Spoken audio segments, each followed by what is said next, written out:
स्वामी समर्थ मंडळी, नमस्कार. कसे आहात सगळे? छान ना. आमच्या आवारात आंब्याची झाडं आहेत. एक दोन तीनच आहेत, पण खूप साऱ्या कैऱ्या लागलेल्या आहेत. काल आम्ही थोड्या कैऱ्या पाडल्यात आणि आता मी त्या मिठाच्या पाण्यातनं धुवून घेऊन चिरून घेणार आहे. थोडंसं गोड लोणचं आणि थोडी आंबोशी करणार.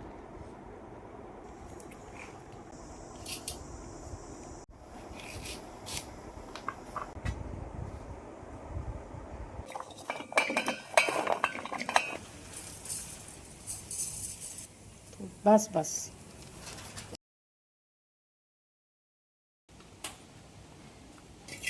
हे एक तासाभरासाठी तरी उलट केलं म्हणजे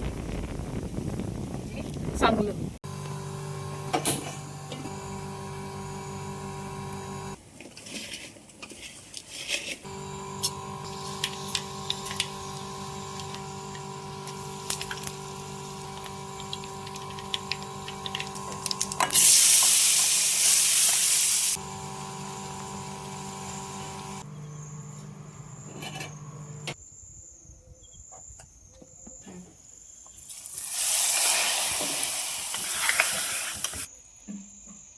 आम्ही जे लोणचं केलं आहे ते आता एका स्वच्छ अशा काचेच्या बरणीत मी भरते.